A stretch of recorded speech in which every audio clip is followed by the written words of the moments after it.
Hello, friends. Welcome to An Academy. This is me, Dr. Siddharth Arora. And friends, we are continuing with our series Crack UPSC Civil Service Examination through Maps. तो अन academy ने ये एक बहुत ही solid option आप लोगों के लिए लेकर आया है और ये बड़ा इंपॉर्टेंट भी है क्योंकि सिविल सर्विसेज एग्जामिनेशन प्रिपरेशन में एक मेजर हेडेक हो जाती है। हमें अनलिमिटेड सिलेबस का सामना करना पड़ता है। अनलिमिटेड सिलेबस सही में बड़ा डेंजरस सिचुएशन हो जाती है बिकॉज जितना मर्जी तुम चिल्ला चिल्ला के बोल दो कि नोट सिलेबस के बीच में रहो, नोटिफिकेशन को फॉलो करो, लेकिन ज़्यादातर एस्पिरेंट्स को कोई एंकर नहीं मिलता, कोई कनेक्टिंग पॉइंट नहीं मिलता। जैसे फॉर एग्जांपल हम लोग जब स्कूल की तैयारी करते हैं, जब स्कूल में एग्जाम की तैयारी करते हैं तो हमारे पास एक टेक्स्ट बुक होती है। उस टेक्स्ट बुक के आसपास ही सारी एग्जाम्स आ रही होती है। ओके, एंड वी नो कि वही आने वाला है। यूनिवर्सिटी भी प्रैक्टिकली टेक्स्ट बुक ही होता है। ओके, कोई ना कोई टेक्स्ट बुक तो होता है और कुछ नहीं होता तो प्रीवियस यूनिवर्सिटी क्वेश्चन पेपर उठा के देख लो, वो मोर और लेस 70-80% काम चला ही लेता है। You can manage on this part. लेकिन सिविल सर्विसेज एग्जामिनेशन में वैसे तो देखा जाए तो अगर आप एक अच्छे मेंटोर के साथ जाएंगे तो वो आपको रिलेट करा के दिखा सकता है कि सारे के सारे टॉपिक्स कहीं ना कहीं नोटिफिकेशन से कनेक्टेड है।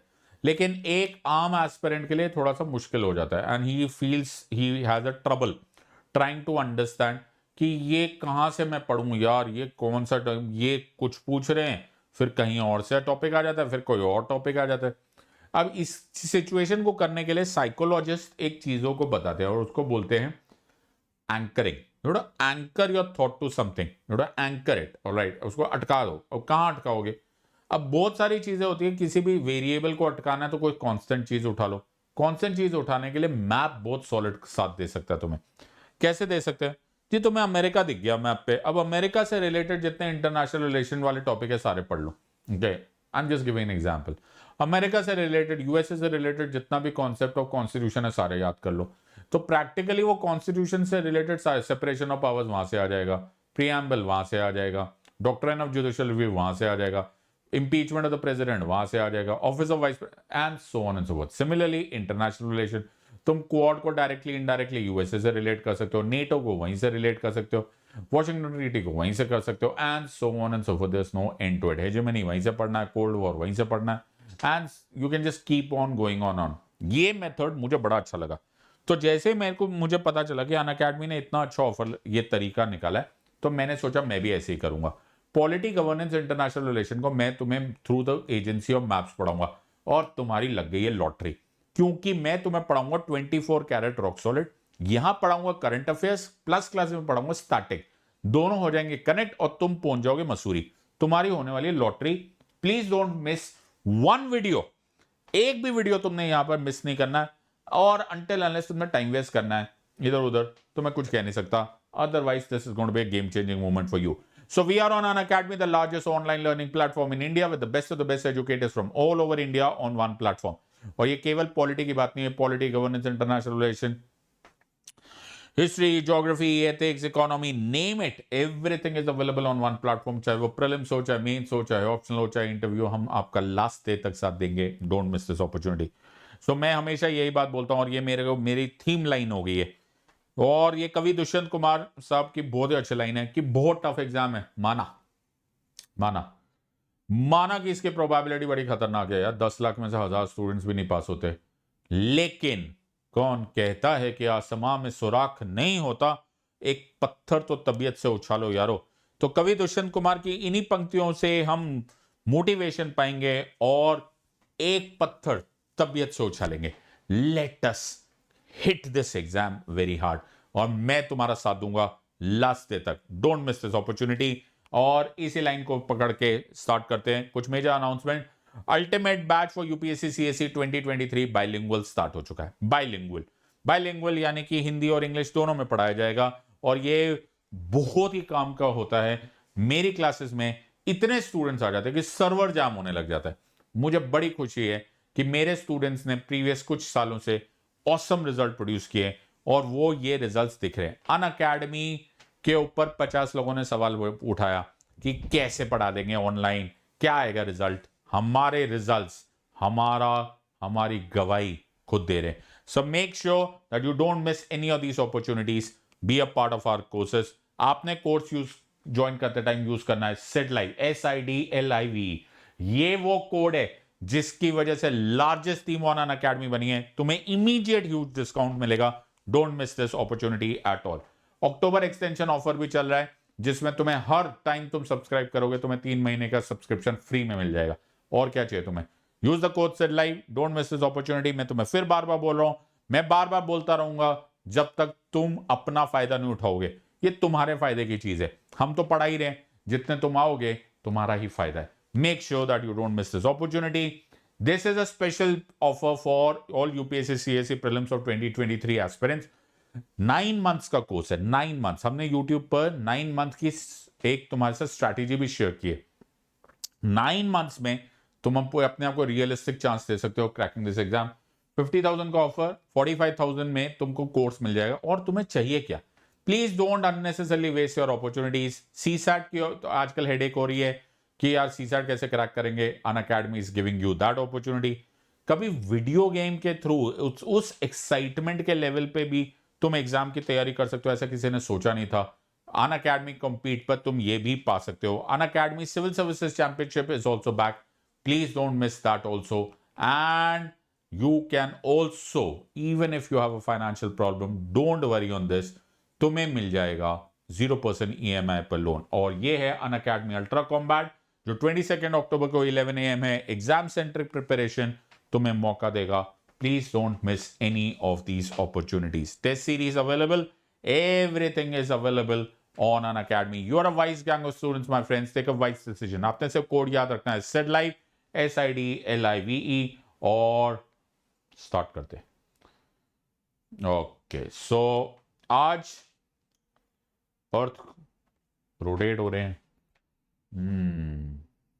आज ये मैप कहां रुकेगा? रुक गया लगता है। हाँ सर, रुक गया। ऑल राइट, तो मैप रुक गया है। और मैप जहां पर रुकेगा, ओके, ये ऐसे सब वो है, सब प्लान्ड है। ओके, मैप जहां मैं चाहता हूं वहीं पर ही रुकता है। ओके, तो आप ऐसे मत सोचो कि कहां पर हो। तो आज का मैप रुका है रशिया पे। ओहो, मेरा फेवरेट, मेरे को बड़ा मजा आता है रशिया के बारे में पढ़ाना। जो मेरे स्टूडेंट्स हैं उनको मालूम है, आई रियली लव रशिया के बारे में पढ़ाना। सो आज हम रशिया के बारे में पढ़ाएंगे, लेकिन मैं नहीं रशिया पढ़ा रहा। ये क्या बात हुई ना? मैप रुक गया तो क्या हुआ? मैं नहीं पढ़ा रहा रशिया, मेरी मर्जी है, मैं जो मर्जी पढ़ाऊं। ओके, ये तो बहाना है। ऑलराइट, तो है तो मेरा प्लान है ना, जो मैं पढ़ा। आज मैं रशिया नहीं पढ़ाऊंगा, आज मैं रशिया का फार ईस्ट पढ़ाऊंगा। So what will I teach? I will teach far east part of Russia rather than the entire Russia. इसको रशिया का फार ईस्ट पढ़ाने के लिए मैं इसलिए मौके का फायदा उठा रहा हूं क्योंकि मैं ईस्टर्न इकोनॉमिक फोरम तुम्हें पढ़ाना चाहता हूं। मतलब जबरदस्ती चल रही है हमारी ना, मतलब जहां मर्जी से मैप रुके। हाँ, सिद्धार्थ जी अपना ही मैप रोकेंगे। हाँ, तो मैं अपना ही मैप रोक रहा हूं। तो ईस्टर्न इकोनॉमिक फोरम पढ़ाना है मैंने तुमको, और रशिया तो बहाना है। ओके, तो तुम्हें तो क्या करना है, उससे थोड़ा तुम्हें फर्क पड़ने वाला है। तुम एंकरिंग करो, एंकर। ओके, रशिया जब पढ़ोगे तो ईस्टर्न इकोनॉमिक फोरम भी पढ़ना है, ये बड़ा जरूरी है क्योंकि ये एक तरह से करंट अफेयर्स का भी पार्ट है। व्लादिवोस्तोक रशिया में 5 to 8 September 2022 eastern economic forum की मीटिंग हुआ और हमको उसी के बारे में क्वेश्चन पूछना है। अब लोग करते क्या है, गलतियां लोगों की ऐसे भयंकर है ना, UPSC civil service examination preparation में जिस तरह की गलतियां स्टूडेंट्स करते हैं ना, मतलब इसके ऊपर भी एक किताब लिखी जानी चाहिए। क्या पढ़ा जाता है?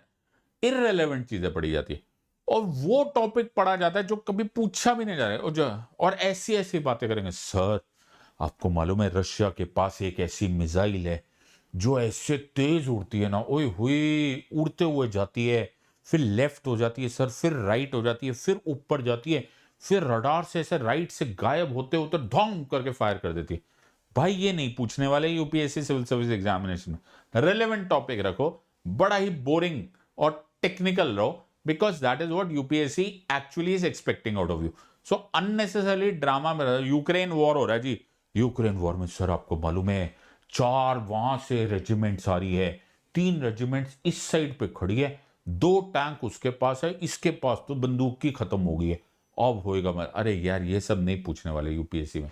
Are you understanding? So let us study and focus on those topics which are high on priority list, especially for India and especially in the present scenarios जो हम लोगों को दिखाई दे रहा है, especially after post COVID, and the Ukraine war, post Ukraine war तो हुआ नहीं है, इनफैक्ट पोस्ट कोविड भी नहीं हुआ है, ये लोग तो बार बार बोलते रहते अब नया कोविड आ रहा है एंड सो ऑन सो।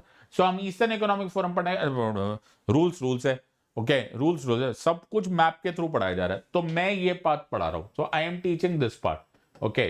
तो this is the Russian far east zone जिसकी हम बात कर रहे हैं, हम पूरा रशिया नहीं पढ़ रहे, तो मैं आज इतना ही पढ़ा रहा हूं, मेरी मर्जी चल रही है, जो मैं पढ़ाऊंगा वो मेरी मर्जी चल रही है। तो ये रशियन फार ईस्ट को बाद में हम पढ़ेंगे। This is Russian far east. ये फार ईस्ट क्यों है? क्योंकि ये फार ईस्ट में, बहुत ही लॉजिकल बात बोली है, ये फार ईस्ट में है क्योंकि फार ईस्ट में। Now try and understand this. So 1980 से ये सिनेरियो चल रहा था कि सर्टन पार्ट्स, यार रशिया है ना, जो रशिया जो था ना वो यूएसएसआर था, the union of Soviet socialist republics, उसका साइज इतना बड़ा था, वो प्लैनेट प्लूटो जो वो प्लैनेट था उससे भी बड़ा था। जब इतनी बड़ी कंट्री होती है तो ऑब्वियसली, और प्लस यूएसएसआर का जो टेम्परेचर जोन है वो इतना खतरनाक है, okay, that Siberia and all that, extremely cold environment, extremely large country, extremely hostile geography. उसकी वजह से क्या हुआ, ये सोवियट्स को समझ में आ ही गया था कि थोड़ी स्क्यूड डेवलपमेंट हो रही है, यानी कि कुछ पार्ट्स पे ज्यादा डेवलपमेंट हो रही है, कुछ पार्ट्स पे कम हो रही है। इसमें से एक पार्ट ऐसा था जो कि बिल्कुल ही इग्नोर हो गया था, वो था रशियन फार ईस्ट पार्ट। ये रशियन फार ईस्ट पार्ट को ऐसे क्रिटिसाइज भी नहीं बोला जाता, ऐसा कमेंट किया जाना जाता था कि this is the unguarded eastern flank of Russia. बताओ, इसको बोला गया था unguarded eastern flank of USSR, और अब तो वही सेम चीज unguarded eastern flank of Russia हो गया। Russia happens to be the successor state to the erstwhile USSR. तो union of Soviet socialist republic 1991 में अचानक कोलैप्स हो गया, रशिया उसका सक्सेसर स्टेट बना। रशिया जो उसका सक्सेसर स्टेट बना, इसने भी, अब क्या कर सकते हैं यार, कंट्री को डेवलप करना आसान तो होता नहीं, वो भी इतनी लार्ज कंट्री। तो over the period of time 1990s तक आते आते ये एज्यूम होने लगा कि ये वाला पार्ट तो यार कंप्लीटली इग्नोर्ड ही है, एक तो अनगार्डेड ईस्टर्न फ्लैंक है। देखो तुम नोटिस करोगे, ज्यादातर तुम रशिया की बातें करोगे ना तो वो यूरोप से क्या हो रहा है, सेंट्रल एशिया में क्या हो रहा है, ये वाले पार्ट्स को ज्यादातर बातें की जाती है। आप इस वाली जगह की बातें नहीं सोचते, मुझे पता ही नहीं क्या आना है क्या करना है। एक तो वहां पे ठंड बड़ी जबरदस्त है, ओके, टेम्परेचर वहां पे इतने माइनसेस में रहते हैं। दूसरा, यूरोप उसको साइड में लगता नहीं है, यूरोप साइड में लगता नहीं है तो ऑटोमेटिकली वहां पर the trade routes and so on, so the diplomatic activity कम हो जाती है। इस साइड पर आपको ओशन मिल जाता है and so on and so fourth. तो रशियंस ने जब सोचा, जब स्पेशली 1990s में सोचा गया, तो बोला गया कि Russian far east, RFE, Russian far east का तो अगर तुम देखोगे तो नेचुरल रिसोर्सेस इतने ज्यादा है, ऑयल इतना ज्यादा है, नेचुरल गैस इतना ज्यादा है, मिनरल्स इतने ज्यादा है, फिशरीज इतना ज्यादा है, this can be a huge viable economic reality unto itself. इतनी ज्यादा इसकी तारीफ हुई, इतनी ज्यादा तारीफ हुई that Russian far east, okay, Russian far east में बहुत सारी डेवलपमेंट्स के बारे में बात होने लग गई। लेकिन ये हो नहीं सकता until and unless business opportunities open कर दी जाए। आई यू अंडरस्टैंड? तो ये तो मैं अलग अलग जगह से तुम्हें मैप्स दिखा रहा हूं। So the entire context here is कि रशियन अकेले तो कर नहीं सकते, वो कोई भी जगह अपने आप से तो डेवलप होगी नहीं ना, तो it is possible for any singular country and as such. और सेकंड, आज रशिया उस इकोनॉमिक स्टेज के ऊपर है भी नहीं जहां पे यूएसएसआर था। So we thought of several things. तो पहले कुछ तारीफें सुन लेते।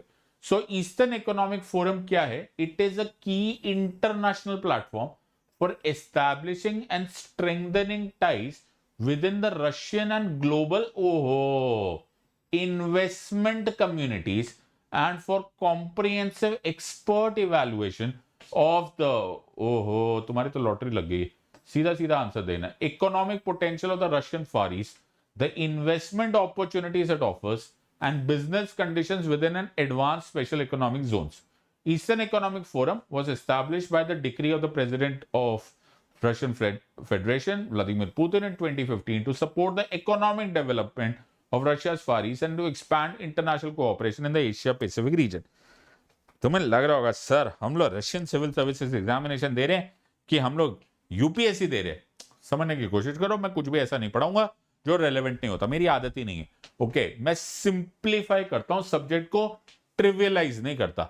मेरे स्टूडेंट्स जब मुझसे पढ़ के जाते हैं तो उनको लगता है सर इतना सिंपल कैसे हो गया सब्जेक्ट, लेकिन जब वो बाद में किताबें खोलते हैं तो उनको लगता है मैंने तो पीएचडी लेवल पढ़ा दिया, बट उसको हंसते हंसाते पढ़ा दिया। ये मेरा आर्ट है, ये मेरा स्टाइल है। इसको कहते हैं 24 कैरेट रॉक सॉलिड प्रिपरेशन। इससे बनते हैं टॉपर्स। टाइम पास की आदत नहीं है हमारी। अब यहां पर चक्कर क्या है कि हमने रशियन फार ईस्ट को डेवलपमेंट के लिए देख लिया, लेकिन ये अकेले रशिया से होने वाला है नहीं। इन other words, it is an open market, it is an open opportunity, it is an open investment opportunity for everyone who wants to make money, everyone who wants to take the advantages of natural resources. तो ये इतना famous था कि as I was saying, mid 1990s तक there was some optimism shown by Russia's ruler that much needed development could be injected into the countries. इतनी इसकी तारीफ होने लग गई थी, इतनी तारीफ होने लग गई थी कि ये अपने आप को इतना संभाल लेगा कि इसको नेक्स्ट एशियन टाइगर बोला जाने लगा। और ये मैं जो भी पढ़ा रहा हूं ये बड़े ऑथेंटिक सोर्सेज से पढ़ा रहा हूं, all of them written right in front of you. So इसको नेट एशियन टाइगर बोला जाने लगा कि यार उम्मीद है कि अगर इस जगह को डेवलप कर दिया जाए तो इतने नेचुरल रिसोर्सेस है, इतनी सिचुएशन जबरदस्त हो सकती है कि it can be a viable economic giant unto itself. जब ये सोचा गया तो ये ऐसी अपॉर्चुनिटी कौन मिस करता है ना। तो ये व्लादिमीर पुतिन साहब ने, द प्रेसिडेंट ऑफ रशिया ने इसको खुद ही बोला कि मैं डिक्री पास कर रहा हूं ऑफ 2015, और 2015 में उन्होंने ईस्टर्न इकोनॉमिक फोरम का एक स्टार्ट किया। ये गठन क्यों इन्विटेशन है? जब तक आप अपनी बिजनेस अपॉर्चुनिटीज बताओगे नहीं, जब तक आप बताओगे नहीं कि हम क्या करेंगे, हम तुम्हारी हेल्प कैसे करेंगे, तुम कैसे कम्युनिकेशन चैनल खोल सकते हो, गवर्नमेंट कैसे सपोर्ट करेगी, nobody is going to do this part. इतना ज्यादा ऑलरेडी स्टेप हो गया कि व्लादिवोस्टोक, जिसको फ्री पोर्ट ऑफ व्लादिवोस्टोक बना दिया गया, ओके, और उसी को ईस्टर्न इकोनॉमिक फोरम का प्राइमरी सेंटर बना दिया गया। अगर तुम व्लादिमीर पुतिन साहब, द प्रेसिडेंट ऑफ रशिया की बातों को मानोगे तो वो उसको इतना ज्यादा प्रमोट कर रहे और इनको इतना होप है that he is calling it the national priority of the 21st century. Can you believe कि एक जियोपॉलिटिकल एनवायरनमेंट को, एक इकोनॉमिक एनवायरनमेंट को इतना ज्यादा महत्व देना, इतना ज्यादा सोचना इस बारे में कि शायद ये नेशनल प्रायोरिटी, तुम ये जब वर्ड्स लिखोगे ना तो एग्जामिनर को समझ में आ जाएगा कि तुम काफी डिटेल में पढ़ चुके हो, तुम्हें जॉइंट स्टेटमेंट समझ में आ गई है, तुम्हें ऑफिशियल स्टैंड समझ में आ गए। प्रॉब्लम जो इंटरनेशनल रिलेशंस पढ़ने में होते हैं ना, लोग अपने विचार लिखने लगते हैं, या फिर जो मर्जी तुम्हें फेसबुक वगैरह पे दिखाई दे जाता है, व्हाट्सएप पे दिखाई दे जाता है, जो भी तुम्हारे विचार होते हैं, तुम्हारे विचारों की जीरो वैल्यू है। वहां पर तुम्हें स्कॉलर्स की पढ़नी है, तुम्हें वहां पर डिप्लोमैट्स ने क्या वर्ड यूज किया है, हेड्स ऑफ द स्टेट ने क्या वर्ड यूज किया है, ये तुम्हें मालूम होना चाहिए। लेकिन वो होता इतना बोरिंग स्टाइल से है कि लोग पढ़ते नहीं है। डोंट वरी, मैं तुम्हारा ये काम कर दूंगा, डोंट वरी, तुम पढ़ने वाले बनो, मैं तुम्हें पढ़ाता हूं। राइट, सो 2-3 कॉन्सेप्ट्स हो गए। हमने बोला आरएफई, हमने बोला वायबल नीश फॉर इटसेल्फ, हमने बोला it is a possibility of Asian tiger, मैं नहीं बोल रहा हूं, सब ऑफिशियल स्टैंड है। ऑल्सो व्लादिमीर पुतिन साहब के डिक्री से ईस्टर्न इकोनॉमिक फोरम स्टार्ट हुआ है, एंड वेरी वेरी इंपॉर्टेंट कि उनके हिसाब से ये अगर ठीक से इसको यूटिलाइज किया जाए at the back of or on the back of so many natural resources, so many opportunities, अगर businesses open हो गया तो लॉटरी लग जाएगी, ये national priority of the 21st century बन जाएगा। ये वर्ड्स को इंट्रोडक्शन में यूज करना, वरना तुम्हारा आंसर जाने क्या बन जाएगा। Let's go to the next one. अब इसको मैप को दोबारा देखेंगे। सब हम नहीं देख रहे मैप, नहीं मैं दिखा रहा हूं मैप। ओके, कहां गया मैप मेरा? हाँ, अब क्या है, ये मैप दिख रहा होगा। अब तुम इसको सारी सिचुएशन को देखोगे तो भैया ये बड़ी खतरनाक चीज है। ये क्या खतरनाक चीज है? ये खतरनाक चीज जो है दैट इज चाइना। ओके, अगर मुझे आरएफई को डेवलप करना है तो मुझे चाइना को अट्रैक्ट करना भी जरूरी है और चाइना से बच के रहना भी जरूरी है। ये क्या बात हुई? बहुत बड़ी बात है बेटा। चाइना की इकोनॉमी आज रशियन इकोनॉमी के सेवरल टाइम्स है, several times, may be 20 times से भी ज्यादा होगी। आज China is a economic giant, it is a military giant, giant, it is a technical giant, it is somebody that you cannot ignore on international forum. तुम्हें पसंद आए ना पसंद आए, सन्नू की ऑन एन इंटरनेशनल फोरम आप चाइना को ignore नहीं कर सकते, whether it is militarily, whether it is technically, whether it is diplomatically, name it, okay. अब अगर रशिया को आरएफई डेवलप करना है तो आरएफई डेवलप करने के लिए उसको चाइना का साथ देना जरूरी है। वैसे रशिया तो ऐसा बोलता है कि चाइना के साथ हमारे रिश्ते आजकल, मैं कोट कर रहा हूं, the best of the century, in other words इससे अच्छा तो कभी हमारा था ही नहीं। आजकल द बेस्ट फ्रेंड्स है जी एंड पुतिन, ओके। आपको बहुत बार कॉम्बिनेशंस में देखने लग गए होंगे, अगर आप न्यूज़पेपर्स कभी कभी पढ़ते हो तो जी एंड पुतिन, और मैं तो एक आध फोटोग्राफ दिखाऊंगा तो तुमको वो कहते हैं ना, पिक्चर सेज 1000 वर्ड्स, ये लिखो। ऑलराइट, सो एसोसिएटेड प्रेस की ये फोटोग्राफ है, तो ये फोटोग्राफ देख रहे हो, हाँ सर ये तो बहुत ही अच्छी फोटो लग रही है। तुम्हें लग ही रहा है ना कि चाइना या बेस्ट फ्रेंड है, लेकिन क्या होता है ना, चाइना चाइना है, ओके, और चाइना फिर चाइना रहेगा नहीं। अब इसका कहने का मतलब क्या है, चाइना चाइना है और चाइना चाइना रहेगा। इन other words China expansionist policy वाली कंट्री। चाइना ये नहीं सोचेगा कि मैंने पैसे दे दिए और मैं भूल गया, या मैंने इन्वेस्टमेंट कर दिया तो मैं भूल गया। वैसे तो कोई भी आजकल ऐसा नहीं करता, लेकिन चाइना स्पेशली सो, चाइना उस एरिया के ऊपर ज्योग्राफिकल इकोनॉमिक डोमिनेशन करने लगे, and this US Russia is very very clear. और लो, मेरे को तो लगा था कि चाइना के 20 टाइम्स, ये तो आईएमएफ बोलता है Chinese economy 78 times bigger than Russia, ये तो ज्यादा ही हो गया, हो सकता है, ओके, अगर मॉनेटरी फंड बोल रहा है। वैसे ये भी एक और प्रॉब्लम है, इस टाइम पे तुम्हें बता देता हूं, यूपीएससी सिविल सर्विस एस्पिरेंट इन सब चीजों में भी बड़े फंसते हैं, okay.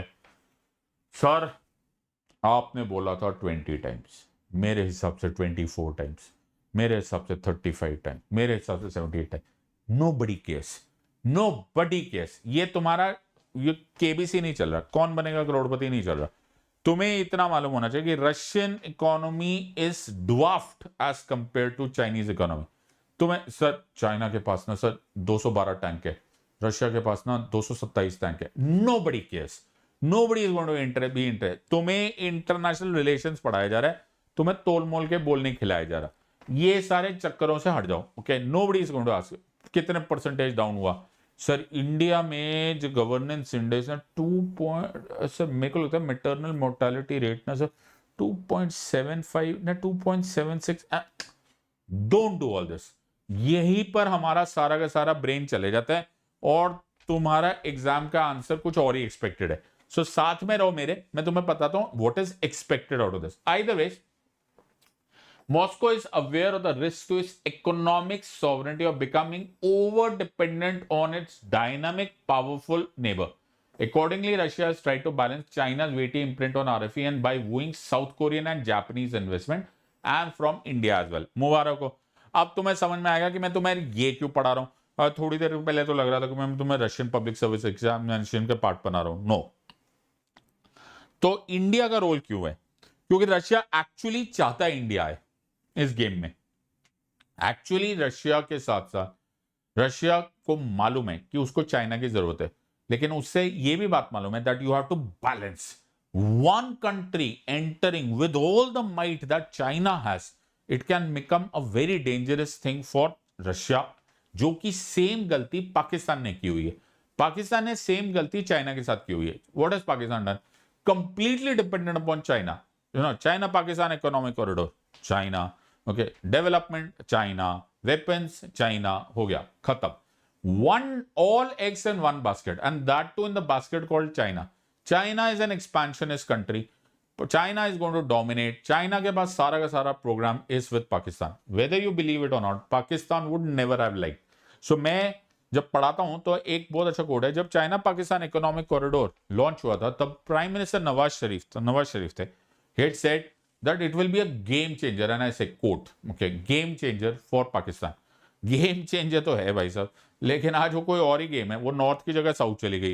You are understanding? The idea is it should not be dependent, and Russia being Russia far more sensible country than most other countries. एक टाइम पे empire, Putin sir knows what is real politics all about. He will not take a chance on this part. So step number one, जो Russia is attracting India, calling India, calling Japan, calling South Korea, is to have it as a multilateral thing, all right, rather than dependent upon one country. तो ये उनके deputy prime minister का statement.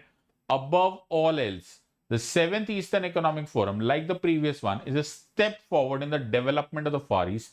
A step not only in the terms of number of guests or number and scope of agreements, though these figures are impressive. This is the first post-COVID forum that was attended by more than 7,000 guests.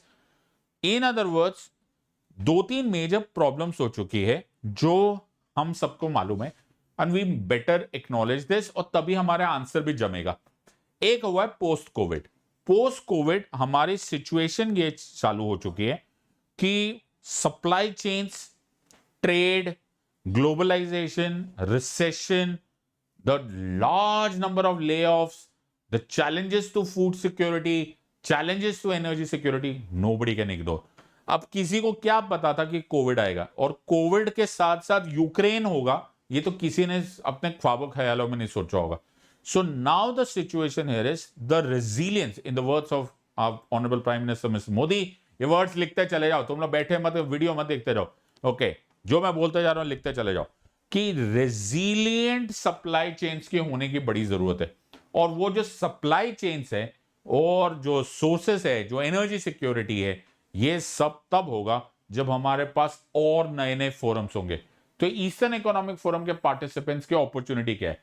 ये leading discussion platforms in Asia Pacific region, receive consultation on doing business effectively, learn about projects being implemented in advanced special, find out about economic benefits of free port of Vladivostok project.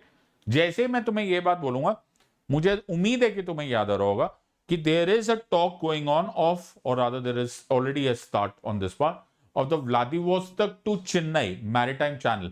Do you realize कि ये supply chains कितने जबरदस्त होगी, and this is going to flow through South China Sea. This is going to be a game-changing moment for RFE as well as for India. Now this is what India realizes. और ऐसे है कि जितने ज्यादा sources, जितने ज्यादा multilateral engagements हम कर पाएंगे उतना अच्छा है. Now you have to realise कि ये हमारी एक बहुत लॉन्ग टर्म पॉलिसी का पार्ट है. 1991 में यूएसएसआर कोलैप्स हो गया था. यूएसएसआर प्रैक्टिकली जैसे एक शिप डूबती है ना, टोंग, वैसे शिप डूब गई थी. उस दिन हमारे लिए सिचुएशन ये हो गई थी कि we were so dependent upon USSR, be it diplomatically, be it militarily, be it technologically, defence supplies and so on and so forth. हमारी सिचुएशन ऐसी हो गई कि हम लोग प्रैक्टिकली कहीं के नहीं रहे. 1991 में जब यूएसएसआर चला गया तो हमारे 70 to 80% of military supply spare parts USSR platform के थे, मतलब रशियन उस टाइम के सोवियत प्लेटफॉर्म है. सोवियत वर्ड यूज करता हूं ताकि तुम्हें इजी हो जाए to distinguish between Soviets and Russians. Now इतना सिचुएशन प्लस जो यूएसएसआर था वो कोलैप्स हुआ इनटू 15 CIS कंट्री, अलग अलग रिपब्लिक्स. अब एक पहले तुम एक यूएसएसआर के साथ डील करते थे, अब तुम्हें 15 अलग अलग से डील करना है. दूसरे से उनमें से भी एक दूसरे से फ्रेंडली थे कि नहीं फ्रेंडली थे, भगवान जाने कौन किससे निपटेगा.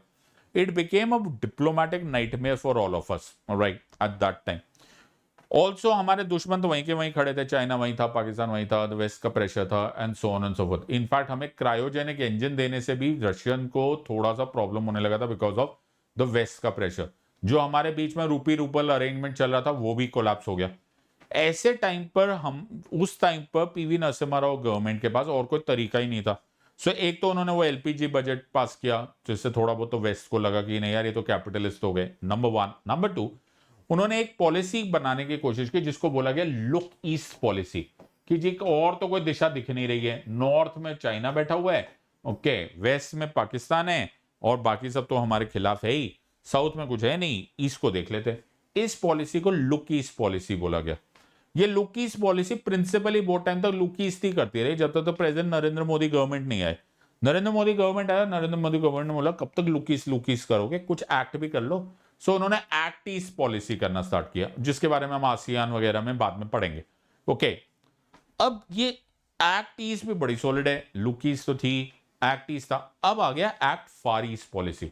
सो अब अगर आप लेटेस्ट न्यूज देखोगे तो मोदी जी के खुद के विचार ये कि our act Far East policy has become a key pillar of special and privileged strategic partnership of India and Russia.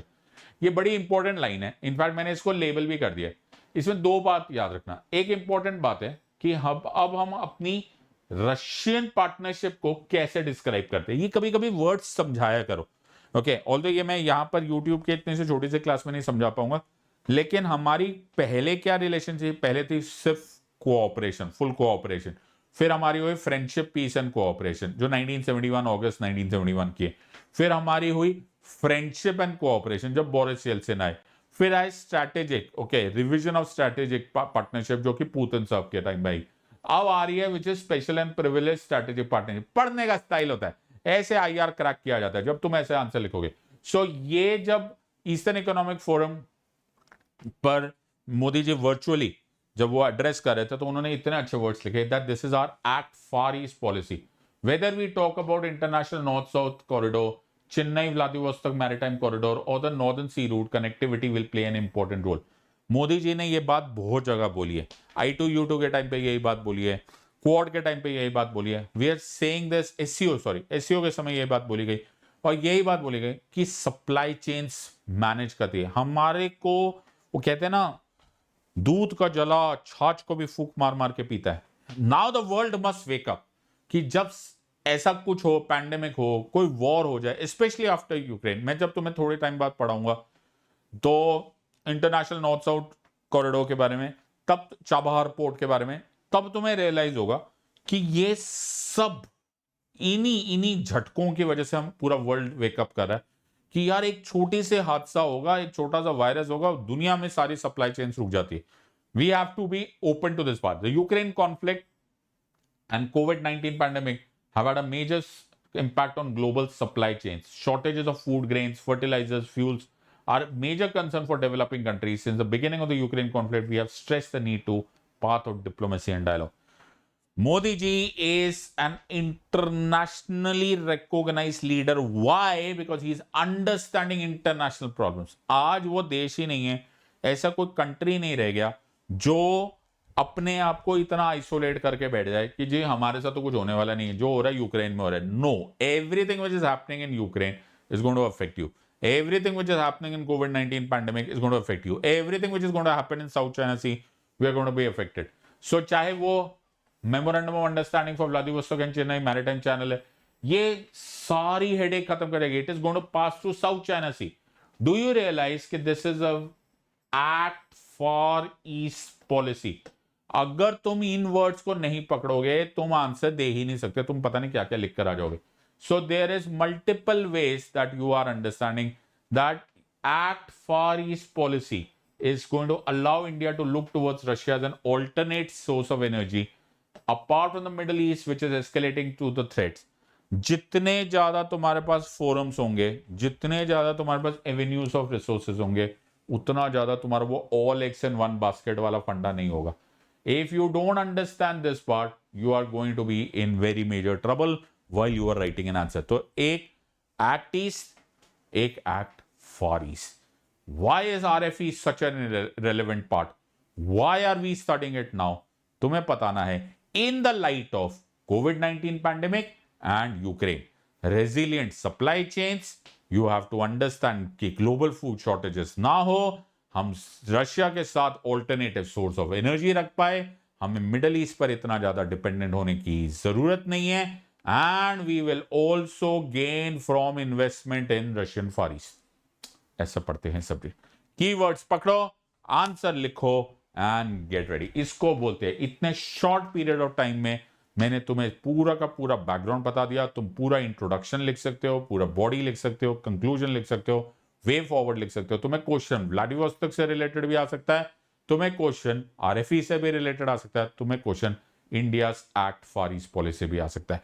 इसको कहते हैं 24 कैरेट रॉक सॉलिड प्रिपरेशन। मेरा बच्चा, ऐसे पढ़ना स्टार्ट करो, तुम्हें पता भी नहीं चलेगा तुम्हारा कब कोर्स खत्म हो जाएगा, और तुम में से तुम्हें एक भी इररिलेवेंट चीज नहीं बताई मैंने, एक भी टॉपिक मिस नहीं किया।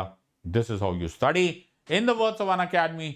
Let's crack it until next time. God bless, thank you and Jai Hind. And don't forget कि मेरा नया कोर्स आ रहा है अक्टूबर का इस टाइम पर ऑफर चल रहा है, दिवाली का टाइम है. Don't miss these opportunities. Great opportunities lying for you. Give yourself a realistic chance of cracking this exam. You're a wise gang of students. Take a wise decision, but take it now. If you like this video, please like, share, and subscribe. In the words of Unacademy, let's crack it. Until next time, God bless. Thank you, and Jai Hind.